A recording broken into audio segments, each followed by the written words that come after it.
Don't break my heart with your secondhand smoke in the kids. It can trigger the asthma. Preventing asthma attacks can be as simple as making your home and car smoke-free zones. For more Breathe Easy tips to help stop asthma attacks, go to noattacks.org. Up next, well, what do you know? The Breathe Easies with another hit song, Vacuum Up the Floor. Vacuum up the floor. Hey! Vacuum up the floor. Yeah! Vacuum up the floor. The asthma trigger is no more. You gotta vacuum up the furniture and vacuum in the cracks because the dander and the dust can give kids asthma attacks. Simple steps can help your kids breathe easier. Vacuum up the floor to keep your house free of dust, dander, and dust mites. For more Breathe Easy tips to help stop asthma attacks, go to noattacks.org. Brought to you by the EPA and the Ad Council. With temperatures hitting 124 degrees Fahrenheit, a state in western India has schools closed with a train rushing to distribute water and hospitals setting aside beds for heat stroke patients.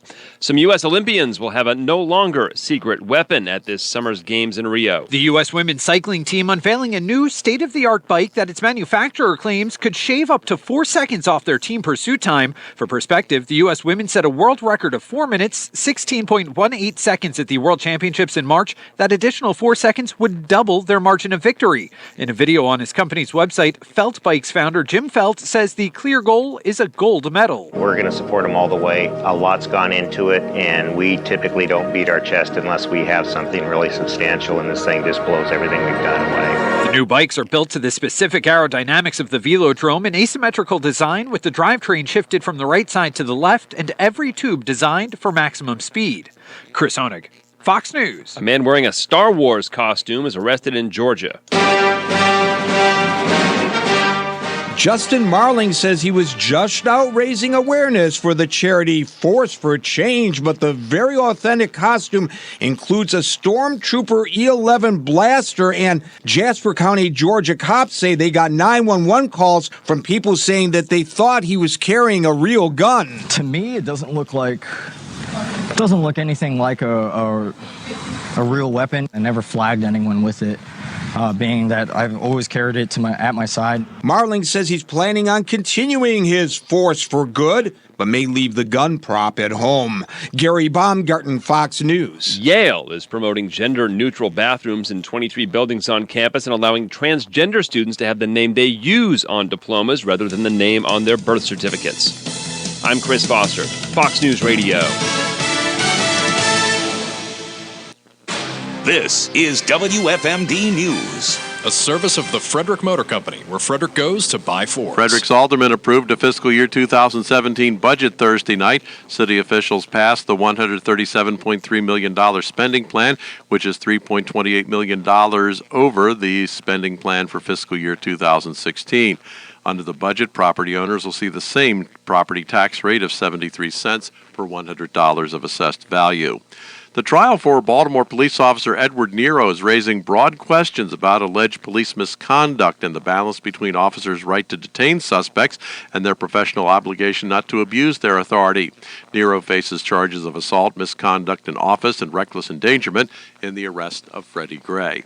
And Fort Detrick has announced that its open house planned for Saturday, May 21st has been canceled. I'm Kevin McManus, WFMD News. 9:30 WFMD weather bug forecast for Frederick and surrounding counties. Daytime Saturday, we start the weekend with more rain, high 56. Saturday night, the rain continues, the low not quite as warm at 49. Sunday, still a good chance of showers, high 68. Sunday night, we finish the weekend with still a good chance of showers and thunderstorms, low 53. Need service? Contact the Best. Thompson Best at bestheatac.com. I'm Keith Langlotz. The following program does not necessarily reflect the views of the staff or management of WFMD. Now, a local tradition continues with Pattee Brown, Dave Schmidt, and special guests. It's Frederick's Forum on Free Talk 930 WFMD. Well, good morning, Frederick, and welcome to WFMD's Frederick's Forum. I'm your host, Pattee Brown, with my co-host, and ever so handsome and ever so technologically sound, David Schmidt. My workout went over a little bit this morning, so anybody on the forum cam sees me running around like crazy.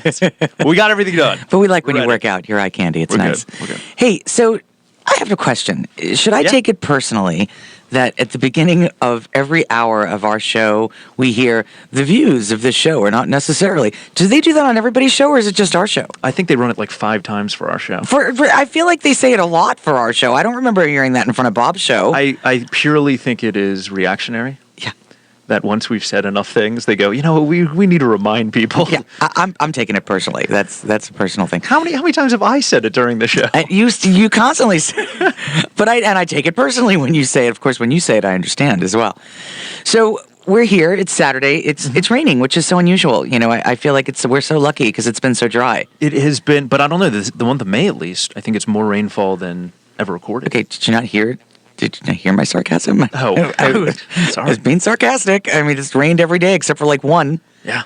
Literally, I've been living in a raincoat and rain boots. I feel like Paddington Bear. I remember it might have been maybe 5 or 6 years ago, maybe 7, where summer didn't even start till July. I mean, it was like the 6th of July, and then bam, and then it's hot, right? But it wasn't hot all through June and May. Interesting. And so, I mean, it is what it is. In my real life, I do heating, air conditioning, and I don't like it. So you're probably aware of all the weather. Whereas for me, as long as there's no snow, I'm happy. I really try not to complain as long as there's no snow on the ground. That's where you start hearing me whine. This picture right outside your door, right when you every time you're about to leave the house, you just look up and go, well, it could be that. It could be snow. Yeah. But it's not snow outside. Yeah, there's a little sign in front of my house, the little snowman with an X on it. Like, I'm not a big fan of snow people. Well, I don't know how the city did it. It was Bike to Work Day on Friday yesterday, right? Oh. And it was the one day that it didn't rain. Isn't that interesting? The whole month. I love the way that worked out. Either Randy paid extra for it, I don't know. Yeah. So people who are going to be with us in the studio today, we should talk about that because that's important. So we have two people. The first one I'm going to tell you is talking to us from New York. This time I'm local and he is in New York City representing. And this is Darren Wigfield, who we like to invite on as a third voice on a pretty regular basis. I love having Darren on the show, and the more we can have him, the better off we are. He offers just yet another perspective, whereas, David sitting next to me is a bleeding heart liberal. I'm a complete moderate, and I think Darren is he's a Republican. Well, he's a Republican he's a Republican coat-wearing man, but I think he's a libertarian. Good morning, guys. Good morning. And so today, in studio with us the entire time, which I have to tell you, I take very personally that I can get him to spend so much time with us, is the Sheriff Chuck Jenkins. Good morning. Good morning. I'm thrilled that you're here. I know that you're busy, crazy busy schedule. I'll call Sheriff weeks in advance and say, you give me the date and I'll make the time. And so today was the day that we got to have you. And we've been talking a lot about things that we want to talk about on the air, so there's quite a bit to get to. Darren, have you met the sheriff? Oh, yes, many times. Yeah, he's a good-looking guy, right? Yeah, absolutely. Yeah, and it's not just that he carries a gun. That's not the only reason. Yeah, I think that's at least the source of 20% of his votes. his books. Okay, Darren passes my first test. I can ask him if a man is good-looking, and he can answer the question without being silly. So thank you very much. I mean, he is in New York with his wife, so but still, some guys are like, I don't know. So I love that Darren can answer the question and with a straight face. Okay, so first thing I want to talk to you about, there's so many things on my list, but the very first thing I want to talk to you about, because you have really yet to tell me about it. Here's what I know. At some point, you were asked to sit on a committee or a commission. I don't even know what it's called. I seriously wanted to bring this exact thing up. So. Oh yeah, see how we are? We're so connected, you and I.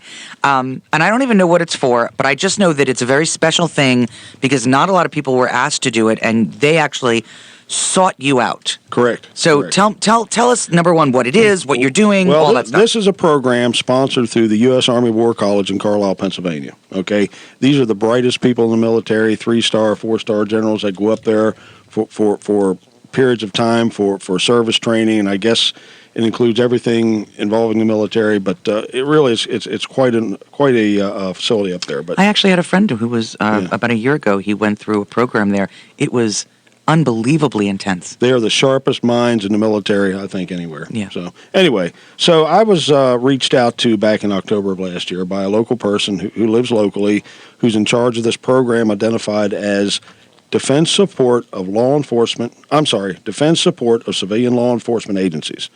The acronym is DSCLEA. Everybody has an acronym in law enforcement. Okay. But they DSCLEA. reached out to me as a sheriff in this county. Say what say what it means again. Defense what? Defense Support of civilian law enforcement agencies. Defense support of civilian law enforcement. And what it is this. In the very worst case scenario of anything, be it a natural disaster, some type of invasion, some type of cyber attack on our electric grid, if local law enforcement needs the military, what is their role?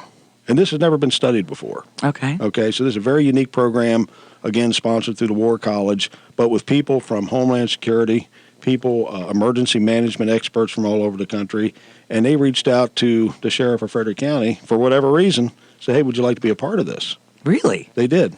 Out of all the sheriffs out of 3,087 all the cities in all the world. Yeah, I mean, really, and you wonder why. Well, I think probably number one was maybe proximity to the facility, okay? But also because we're a large full-service agency in close proximity to D.C. We do a lot. We're very much advanced in Homeland Security preparedness. We do a lot with Homeland Security investigations in the world of ICE and everything else. And because I sit on the Homeland Security subcommittee of the National Sheriff's Association. Okay. So I think they said, hey, listen, here's a guy local. Would you like to be a part of it, Sheriff? I said, absolutely. I think it's an honor. Sure. Listen, the fact that they wanted you on there. The only sheriff, and I think there are 2 police chiefs, and I forget where they're from, and everybody else are military, like I say, Army, Air Force, Guard, Reserve components all over the country, 3- and 4-star generals who have studied these things. And this is the first time that we've all sat around the table and said, if this were to happen, and think of the movie Red Dawn. Do you remember that movie? I do remember. That's like one of my favorites. If there were a Red Dawn today. Oh, God. Okay. Initially, it would be a law enforcement response. As the situation continued, it becomes a military response. Okay.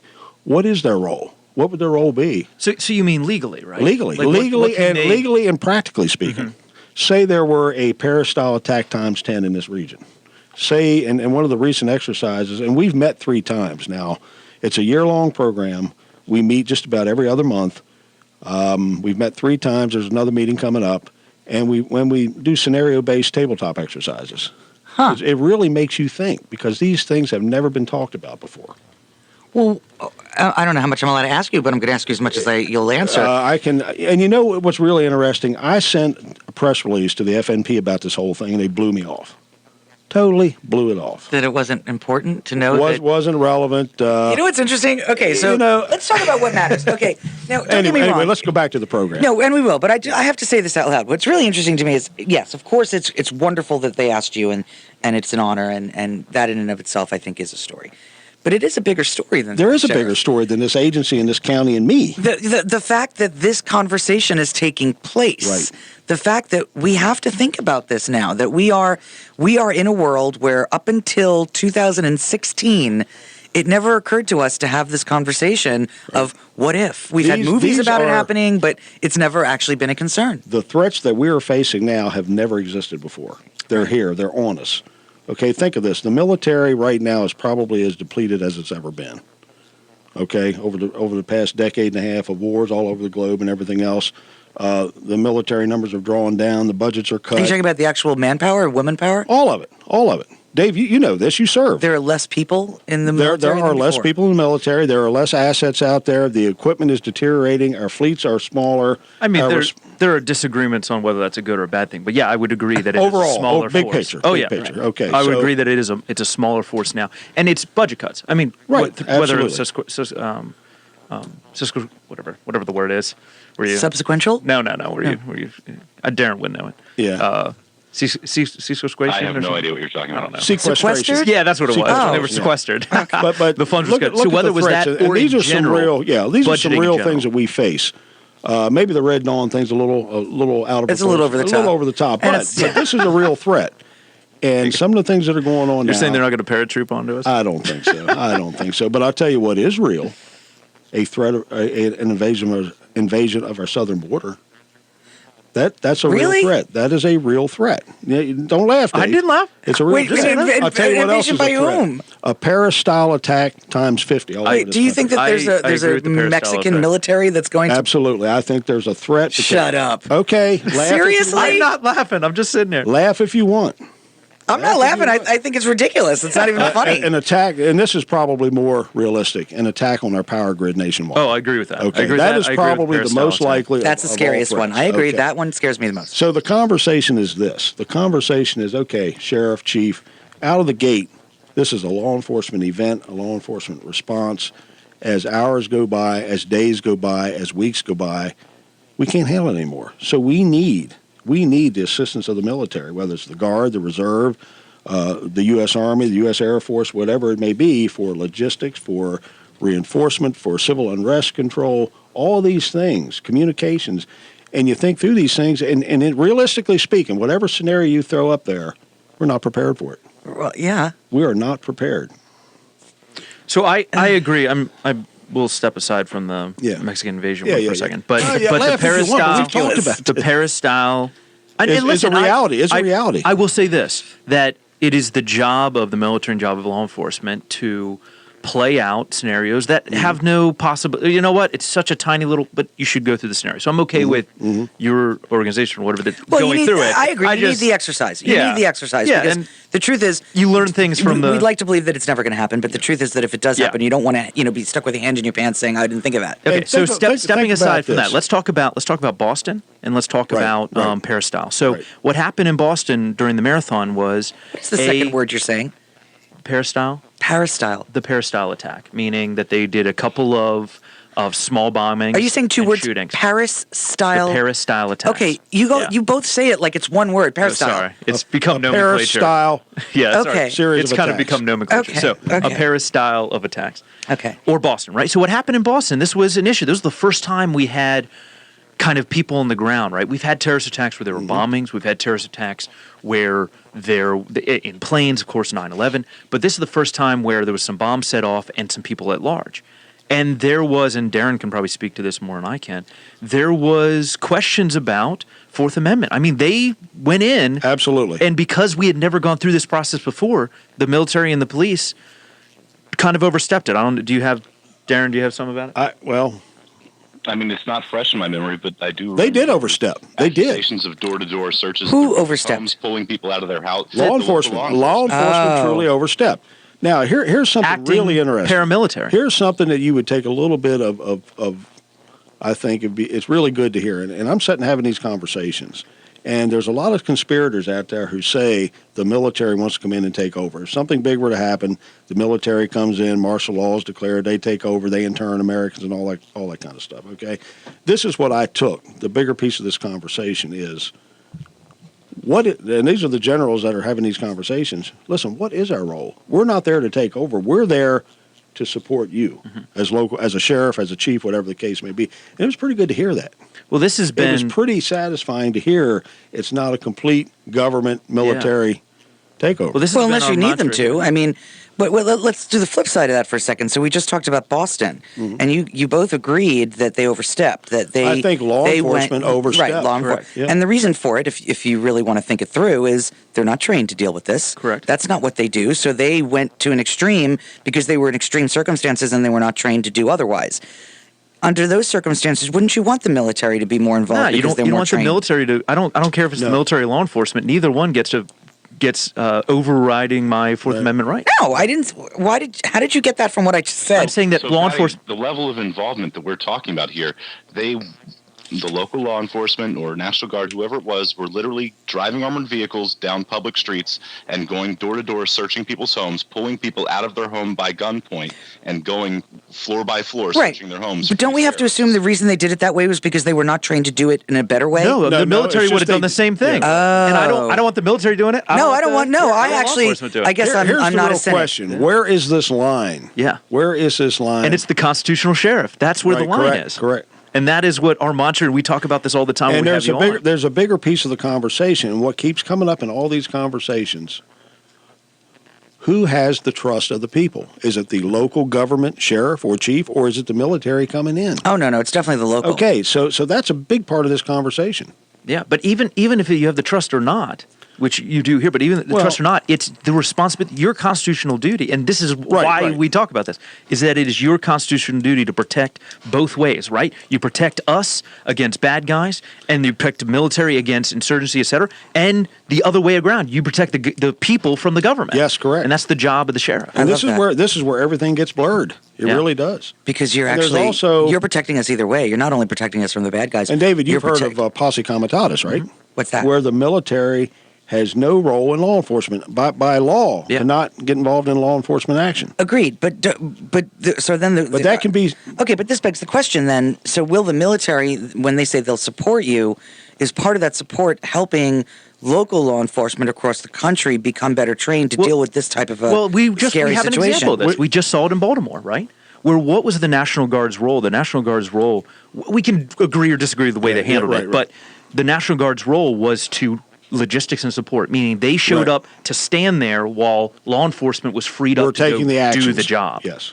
So instead of having to protect this building, which a bunch of cops would have had to be around, police officers, they put a couple of National Guards there to stand there so that the police officers could go do the job of law enforcement. So that would be the role of the military. And I'm sure that these are the things that you're... But I don't think my question's being stated well because you're not answering my question.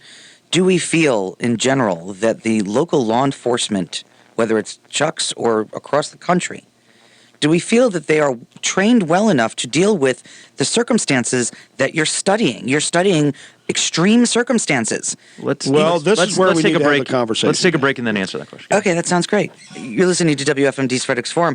We are in studio today with Sheriff Chuck Jenkins, and we're talking specifically about a commission that he's sitting on, which I cannot repeat, but it's you'll tell me about it later. It's impressive. He's sitting on an impressive commission. That's what matters, and it's an honor for him to be there. And we're very lucky to have his insights about the situation. We also have Darren Wigfield not in studio, but on the air with us because he's going to be offering his thoughts as well, and of course Pattee Brown and Dave Schmidt. So please stay tuned. We'll be back in just a moment.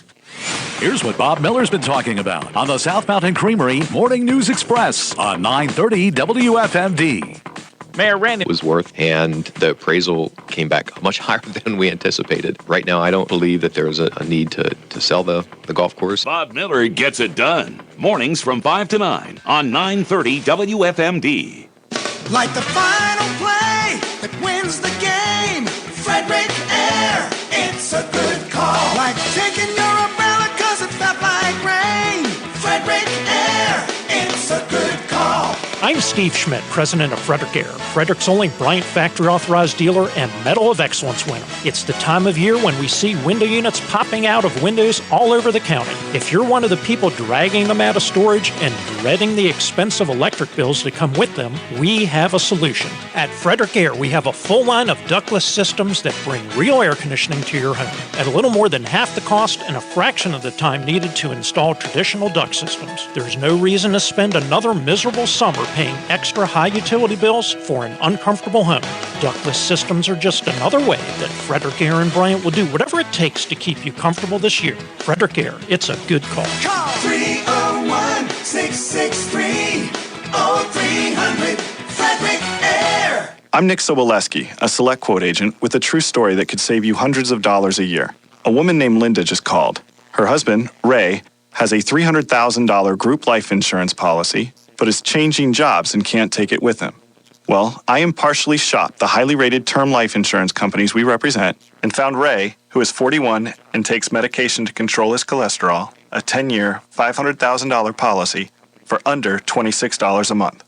That's almost twice the coverage for less than half of what he had paid. If SelectQuote hasn't shopped for your life insurance, you're probably paying too much. For your free quote, call 1-800-467-1443. That's 1-800-467-1443. 1-800-467-1443. Or go to SelectQuote.com. We shop. You save. Get full details on the example policy at SelectQuote.com/commercials. Your price can vary depending on your health, issuing company, and other factors not available in all states. It's a Free Talk Weekend on 930 WFMD.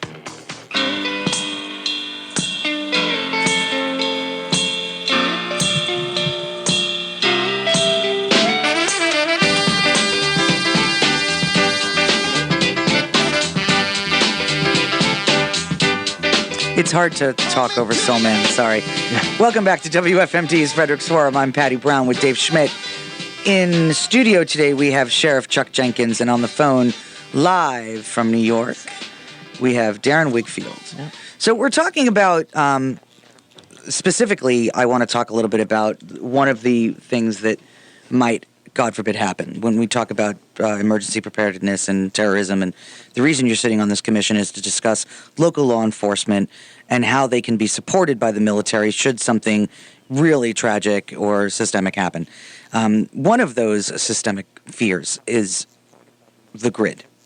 If somehow the terrorists that don't like us and don't like our lifestyle decide they can somehow infiltrate our grid, that's a very frightening prospect. And so, not to pile on, and we don't do much fear mongering. Right? I don't like fear mongering, but this one actually does. There was a commission in front. I think it was one of the ones Congressman Bartlett sat on back when he was a congressman here, where it essentially said that if the grid goes down, if we lose electricity here in the United States, 90% of Americans probably don't last a year or two because of the infrastructure. Oh, a year? A year? Please, you're talking about strap on your Uzi and let's figure out how to survive in the jungle. It's purely because of how much food gets to us via electricity. Right? Yeah, I have to tell you, if the electricity goes out, I'm headed up to Rob's house. That's where I go.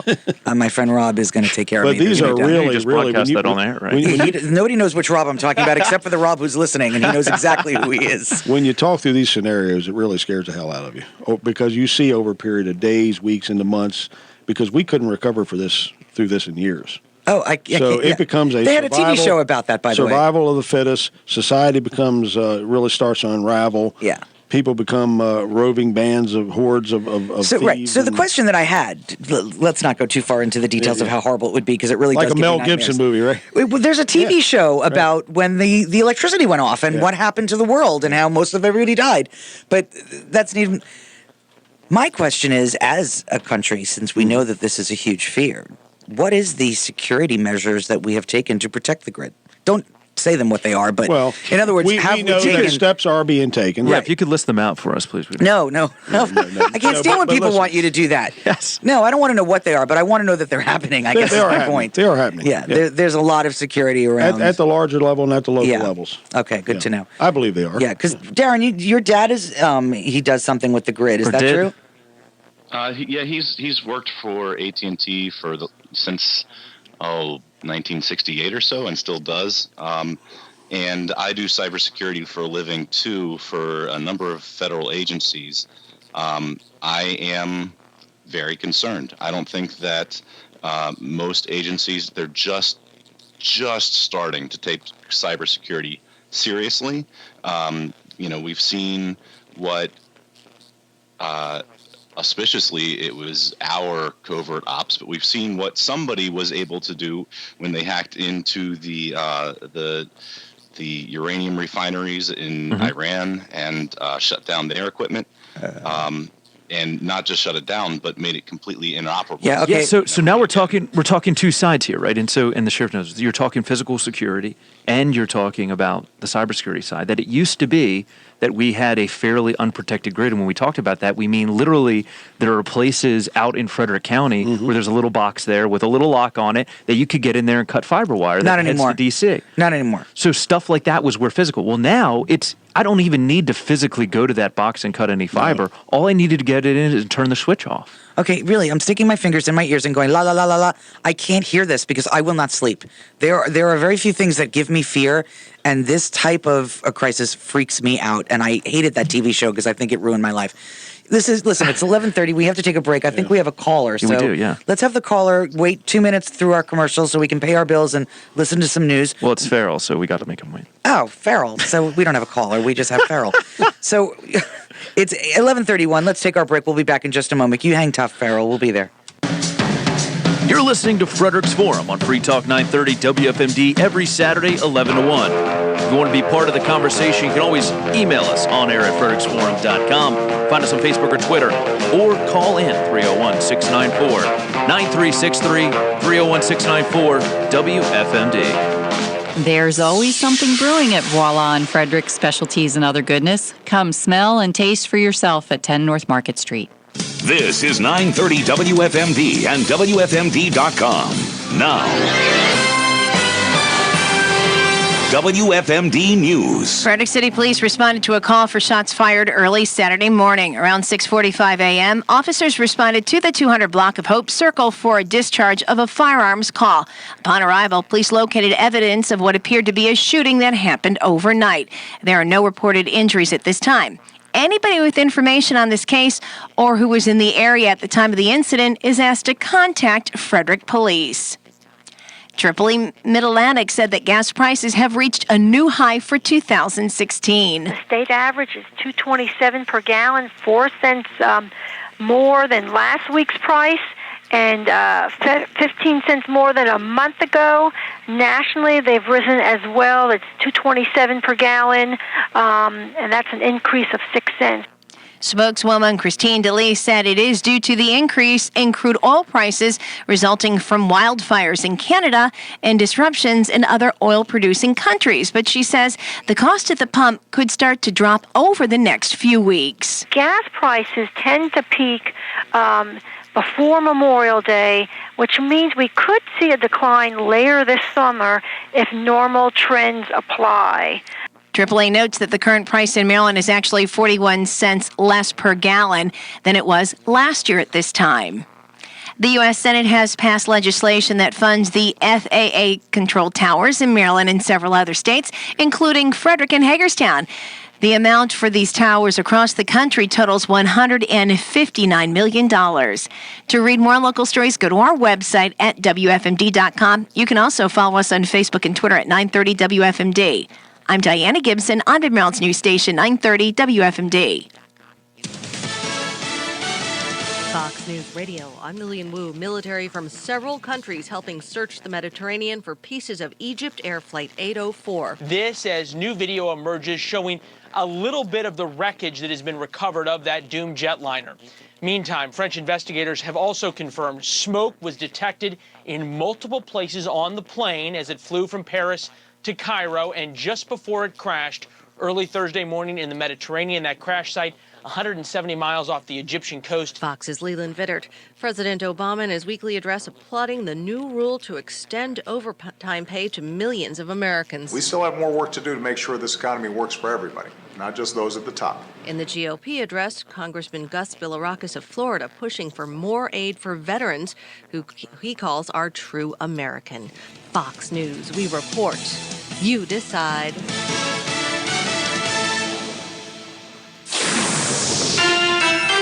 .930 WFMD weather bug forecast for Frederick and surrounding counties for the rest of this morning. Mostly cloudy and rain with the low 53. Daytime Saturday, we start the weekend with more rain, high 56. Saturday night, the rain continues, the low not quite as warm at 49. Sunday, still a good chance of showers, high 68. Sunday night, we finish the weekend with still a good chance of showers and thunderstorms, low 53. Need service? Contact the Best. Thompson Best at bestheatac.com. I'm Keith Langlotz. What's it mean to be a Christian for a day? How about for 2 hours? We have an experiment, and we need your help. We're looking for a diverse group of people who don't attend a church and don't even have to believe in God. Simply come to Harvest Christian Fellowship in Frederick this Sunday and be a part of our service. Then help us out by completing a 2-minute survey and be compensated $25 for your time. Space is limited, so registration is required. Learn more online at beachristianforaday.com. That is, beachristianforaday.com. Frederick's Forum on 930 WFMD, a service of Hunting Creek Outfitters in downtown Frederick, and Frederick Air, Bryant's National Dealer of the Year. It's Frederick's Forum on 930 WFMD.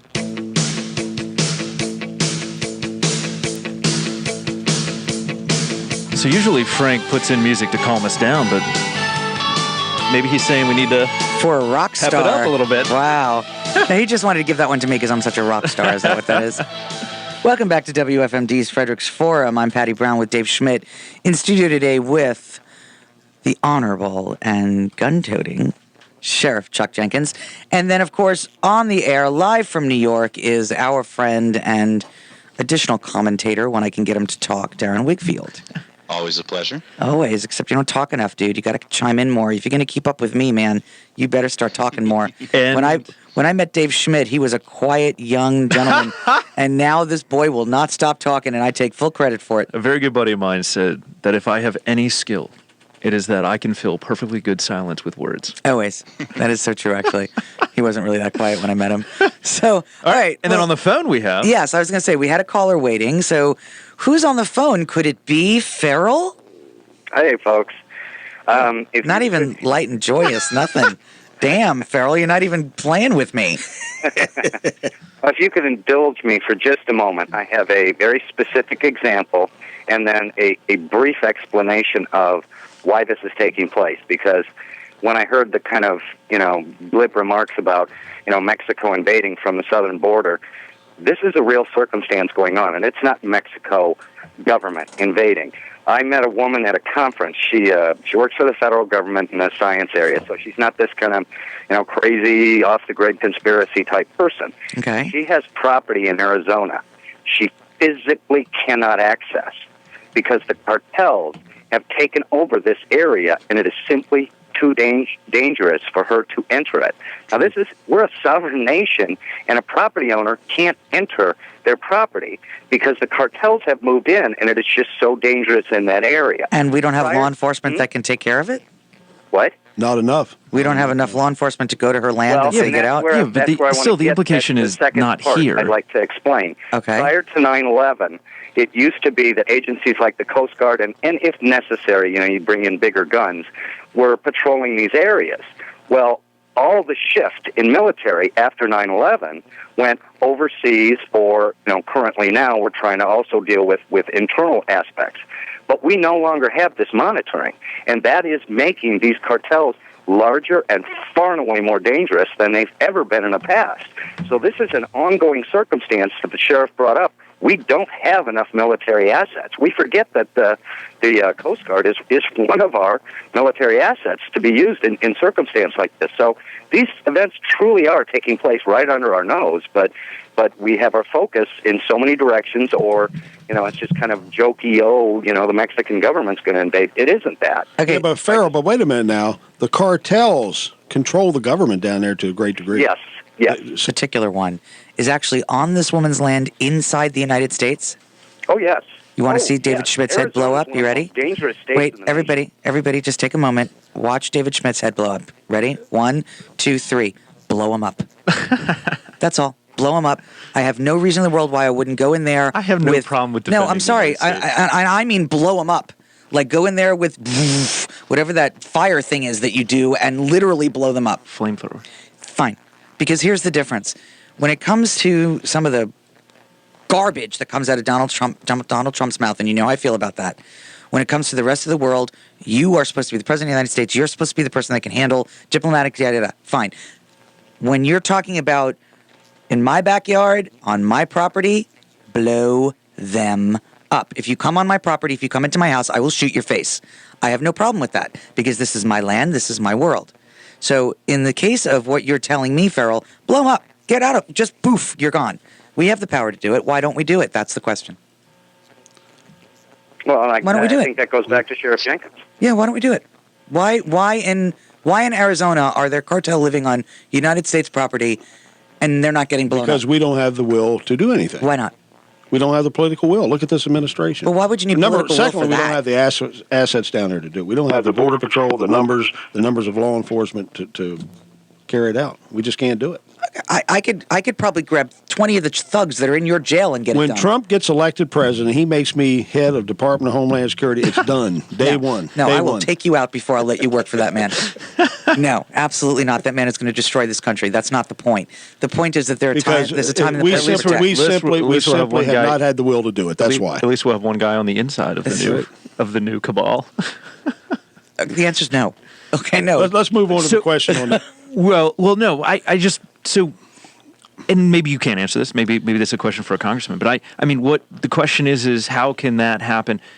We're not talking about an invasion of the entire country by them. We're talking about a small piece of land, We are right? talking about potentially the invasion of Arizona, New Mexico, southern Texas, the border areas. That's what we're talking about. Oh, I hope they try to do New Mexico. Have you ever been to New Mexico? Yeah. I've been to New Mexico. They won't survive. But I'm just saying. These people are absolutely this is savage. This is a threat. They are savage. No, New Mexico people will never tolerate that. To some extent is going on now. Yeah. All right. So I want to talk about the commercial thing, but before The what gotta thing? This man testified in front of Congress. Oh, okay. So I want to ask about that before we got to go to a break. Before we do, we did have a question from a caller. Yeah, Okay. just saying. I'll just paraphrase here. That there's a problem with, as a motorcycle driver, grass clippings being, you cut the grass, all the grass clippings get thrown in the road. Is there any kind of liability? Can they call the cops? I mean, this is dangerous, right? So it potentially could be dangerous, and he shouldn't be doing it. I'm assuming he's talking about country roads along the shoulders where property owners just blow it out into the road. There's really nothing that the sheriff can do about it. I think you could contact county roads, county highways, or you know what? Simply stop by and say, sir, listen, if it's a route that I take every day, stop by and say, hey, could you maybe not blow your clippings out into the road? Yeah. So that's what I would think. Really you should nothing do. I can do about it. Yeah, I would think you should knock on the guy's door and just say, hey, do would me a you favor. mind? And you probably never thought of it, but would you mind throwing them the other way? Mm-hmm. Yeah. And they probably would. Get slippery. Imagine that, taking care of ourselves. Exactly. How often does that happen? You got to call the sheriff to do it, right? Yeah. The more you know exactly. Well, hey, everybody out there. Don't blow your grass clippings onto the road. Yeah, try to think about other people's feelings. You're listening to WFMD's Frederick's Forum. We have to take our commercial break. When we get back, we'll have more to say, I'm sure. If you're looking to replace what's underfoot in your home, whether it be carpet, tile, vinyl, or hardwoods, Fitzgerald Home Furnishing Center Memorial Day celebration gives you the opportunity to do it for less. Our already low Fitzway price has been further reduced, saving you money on our in-stock flooring. In addition, our warehouse will be open to the public during our Memorial Day celebration as well. Carpet remnants, carpeting, tile, hardwoods, everything is available and everyone is welcome, including general contractors. We wouldn't want anyone to miss a savings event like this one. Anything you want or have thought about for your home is affordable. It's a good time to consider a new living room, bedroom, or dining set for those new floors, or kitchen cabinetry, or paint to freshen up your walls. Everything we sell is reduced during our Memorial Day celebration in progress now at Fitzgerald Home Furnishing Center, located at the intersection of Maryland Routes 26 and 355 in Frederick. Visit online at fitzwayhome.com. Exercise is medicine, and nobody knows that better than Promotion Fitness Plus. They work with you to develop an exercise prescription tailored to your individual needs. Tina Miller, Program Manager, explains. Well, exercise is essential. It's really now exercise is medicine, especially physician-referred exercise.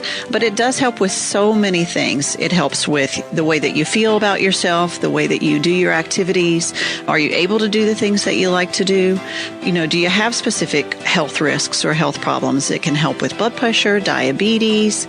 It helps reduce the risk of some cancers. Exercise is really an exceptional thing. It's very easy to do. Pretty much everybody can do it. So you just have to kind of find what works for you and work within that and just do some gradual progression, and you see great results from that. Call 240-215-1470 if you're interested in starting the program, want to take a tour, or need more information. Promotion Fitness Plus is a part of the Frederick Regional Health System. The Frederick Keys are back home this Friday for Maryland State Pride Night. After the game, there'll be fireworks presented by Bar Team Mountainside, as well as a pizza cutter giveaway, courtesy of Pretzel and Pizza Creations. Saturday at 6 is Superhero Night. The first 1,000 fans receive an Iron Manny Machado bobblehead presented by Flying Dog Brewery, plus more fireworks after the game. Then on Sunday at 2, it's Mother's Sunday. Fans can take part in Touch a Truck before the game, while the first 1,000 receive an LED flashlight, courtesy of Potomac Edison. For tickets, call the Keys at 301-815-9939 or visit frederickkeys.com. It's a Free Talk Weekend on 930 WFMD.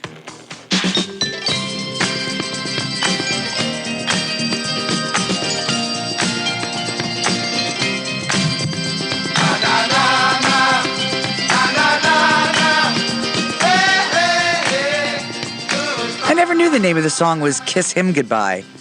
That's good to know. Was our send-off to Farrell? Oh, welcome back to WFMD's Frederick's Forum.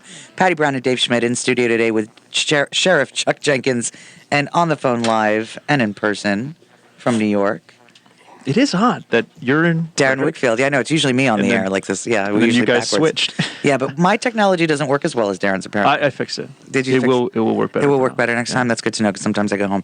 So let's talk about what you want to talk about, Dave. So, barring what you said, agree or disagree, I'm sure everybody. How cool is it? So you actually went and testified in front of Congress. Well, I went as our sheriff. I went to testify in front of Congressman Gowdy's Border Security Committee, which is a subcommittee. Democrats, Republicans, across the board. Yeah. National Congress. Yes, right. yes, Not yes. Down in local. D.C. Oh, Yeah. really? Yeah. What Chaired were you justifying chaired by for? Congressman Gowdy. What I went to talk about was the impact of illegal immigration on local crime. There were victims down there of crimes within different jurisdictions, people who had family members killed by people in this country illegally. And what I talked about from the local perspective was the impact on local crime, the increase in gang crime, gang violence, and by basically the lack of enforcement by this administration. So, pretty Interesting. neat. Pretty neat. So I want to ask you a couple questions about that. I'm curious about statistics. So, are there statistics that show if there is more crime in areas that have?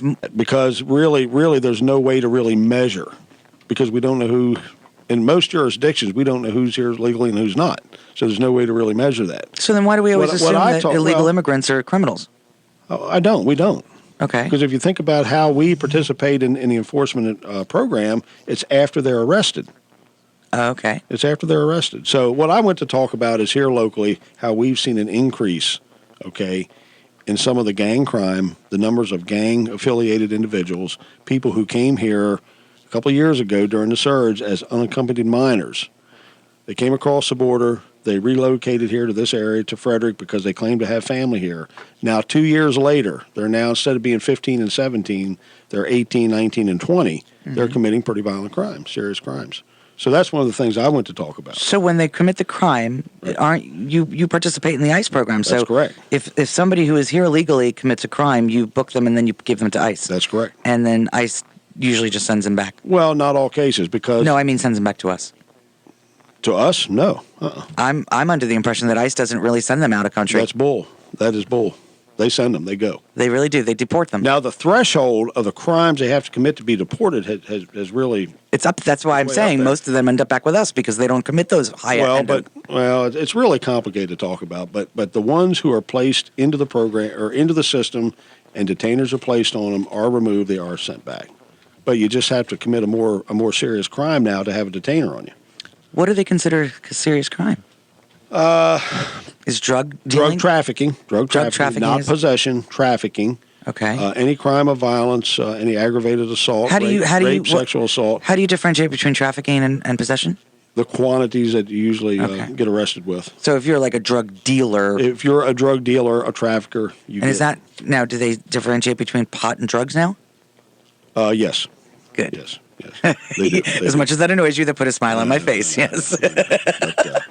Good, no, because it should be. If you have a pound of pot, it's not the same thing as having a pound of heroin. I'm sorry. I disagree, but... I know, but...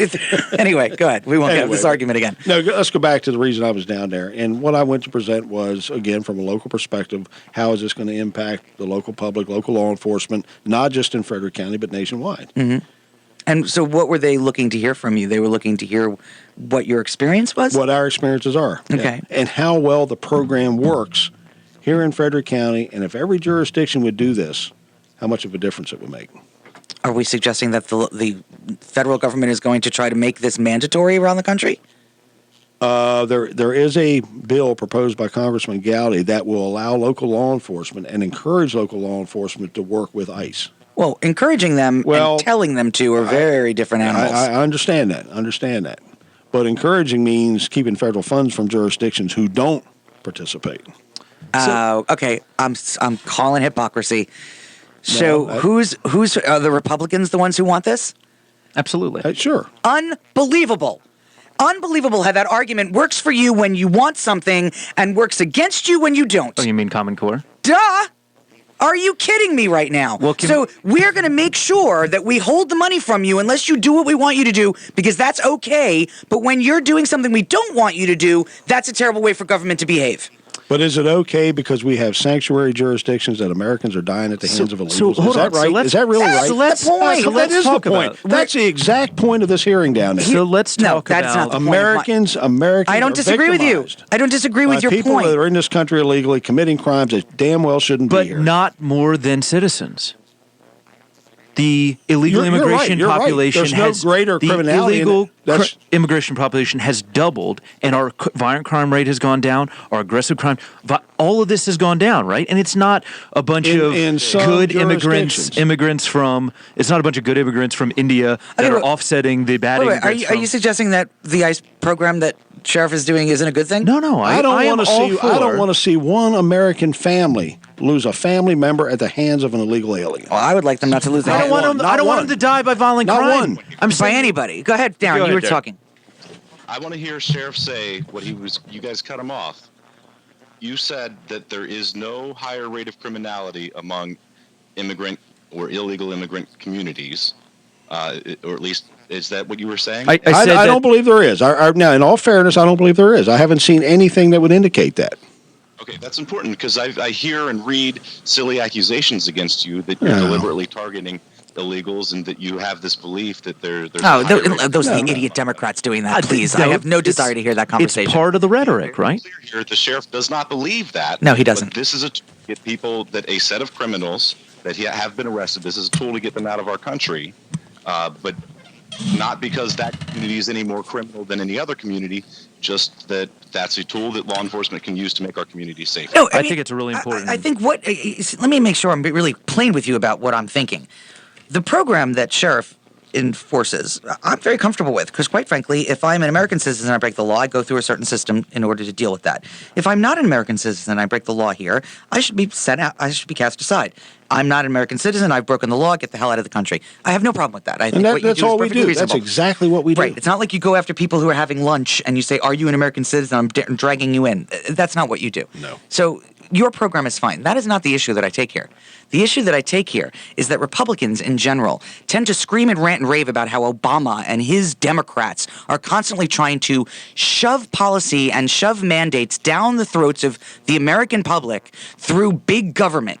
And they do it by virtue of saying, if you don't do what we want, we won't give you money.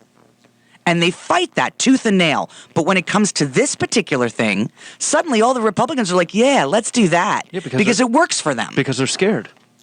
It's hypocrisy. Oh, yeah. Complete. The argument is logical. If you don't like that type of argument, then don't use it. But you don't get to use it when it works for you and fight it when it doesn't, because that's bullcrap. So this goes to Darren. It has nothing to do with you. You're doing a great job. And then it's the government that I have a problem with, and it's the policymakers. Let me say this, and I'll let Darren speak. This is about the role of government, right? So we have, whether locally, state, nationally, we have inalienable rights. We talk about, some people say God-given, natural born, whatever you want to call it, rights. And then we grant those to the government and we say, okay, you can do things to me and you can permit us and you can have licensing and you can put speed limits on the roads. We give you these rights because we've decided as a society there's certain things that we want the government to have control of. We give you authority. We say to the sheriff, you can run around with a gun and protect us because we want this security. So this is exactly what your point is, Pattee, that you cannot have it both ways. Either we give the government the responsibility and the authority to do things like force us to do Common Core and to do this ICE program, or not. That's it. You can't have it both ways. That's what I'm saying. Either it's a role of the federal government or it's not. If it doesn't work for you, it's not good. If it does work for you, it's great. And that I don't abide by. All right, what were you saying, Darren? So I agree with Pattee, and this isn't a knock on Sheriff Jenkins or even the Republicans in Congress who are supporting these kinds of programs. Every time a state or local agency accepts federal dollars, they are giving up some of their local autonomy, and they're giving up the ability of that local community to self-govern. The federal government was meant to be our representative interacting with the world at large. When it comes to the United States interacting with other countries, that's really the essential role of the federal government, whereas the states were to be harmonious amongst ourselves and be self-governing. That was the whole reason we set up. And how far have we come? How far have we come from the role of the federal government being the intercommerce between the United States and the world, security of the United States and the world, and then dispute? All it was dispute conflict resolution, right? If Virginia and Maryland had an argument, then the federal government would be the courts would be the ones. I have to tell you, and my perspective on this in general is and it goes right to Common Core even. I take serious issue with the government doing that carrot thing. I don't like it at all, whether it's for your program or whether it's for Common Core. I don't like the idea that we make decisions about our education and how we educate our children locally based on whether or not we can afford to say no to the federal government because they're not going to give us money if we don't say yes. And I feel the same way about programs like yours. We don't receive any money if we don't. I mean, number one, we receive nothing for this. Nothing. The only money we receive is for the housing of the detainees. As well it should be. Which why we're should getting paid for a service. But why should the federal government? We receive no funding for this. And This you is haven't needed something it. I choose to do because I think it's the right thing to do. Which is how it should be. Right. And if you want to encourage, because you started this conversation, 1 second, Darren, I'll let you speak. You started this conversation by saying, it's that they have a bill that will encourage local law enforcement. Well, how are they going to encourage them? They're going to tell them you don't get the money if you don't do it. Sure, the carrot on the sticks of money, sure. And I don't agree with that. I think that's a gate. And then at the end of the day, we end up with Common Core because we cannot do our education programs without that federal money. And now suddenly we have to do it their way or we can't afford to have schools. Yeah. And I don't want to see the same thing happen with law enforcement. We can no longer afford law enforcement unless we do it the way the federal government tells us to do it. That's insane, and that will not happen. Right. It's wrong. So therefore, this bill should not pass. I'm sorry, Darren. Go ahead. It's okay. So it's kind of a tangent, but it's another topic we wanted to talk about anyway.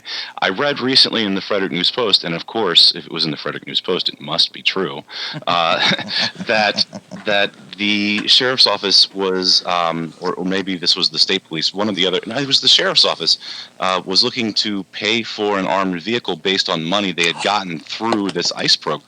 We're gonna talk about that at the top of the hour. Yeah. Yep, we're going to talk about the Barracuda. Is that what you called it? The Barracuda? What are you calling it? Bearcat. Lenco, the Bearcat. The Bearcat. Yeah, we're going to talk about the Bearcat at the top of the hour. Paying for it from the ICE program, and Sheriff just said there is no money that we get from the ICE program. There again, misleading information by the FMP. They don't understand what the hell they're talking about. All right. Well, we're gonna we're definitely gonna talk about that. The other thing we're going to talk about at sometime during the hour, maybe not at the top of the hour, because I definitely want to talk about the Bearcat, and I want to make sure we clear that up. I also want to talk about where you are with the heroin epidemic, because I know that that's still ongoing, and it's still such a scary reality. I also want to touch on, and it's not a long conversation, but I want to make sure everybody understands the work that you're also doing for rehabilitation up at the detention center and how that's going. And, there are some pitfalls, but at the end of the day, there's a lot of really great things. The evil sheriff is not so evil, is he? Right. There's a lot of things that you're doing up there that are really very promising and very exciting, including getting funding for transportation for those people who want to work while they're in the work release program. Absolutely. And, all of that. It benefits everybody. So before we get into the hard topics, with we're not going to get, with the last 30 seconds. Yeah. So just on a light note, how cool was it to go testify? It was neat. I got to tell you, to sit there and be able to present to people who make laws for this country, and I think they were really listening to me. I really do. Well, because you really have created a model that is working. You've asked for no money. In the end, I'm just saying, nothing happened out of it. But it it's was really cool. neat to go there. I'm just saying, someday and be a part of the process. It's on my bucket. It's really neat. I love that. I It's love that you're so It's involved. not the first time, but every time I go down there, it's like, wow. Yeah. Bucket list. I know you're honored. Guy from Lewistown, Yeah, you're honored. Exactly. Listen, if they need anything or any information about how to hook up radio stuff, tell Congress. Gotcha. All right, we're at the top of the hour, ladies and gentlemen. Enjoy the news. We'll be back in 6 minutes to have all kinds. Radio 930 WFMD Frederick. Fox News Radio. I'm Joe Chiro.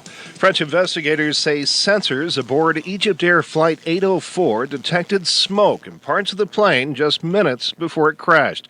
They've also released the first photos of debris from the crash. By taking those bits of wreckage, it'll take time, but when they get them back to labs and are able to analyze those bits of wreckage, experts will be able to look at what they think brought the plane down, if there is some sort of an explosive or if there was some sort of an explosion on board. Sky News reporter Mark Stone in Paris. The flight was carrying 66 people to Cairo from Paris when it went down Thursday night. Vice President Joe Biden giving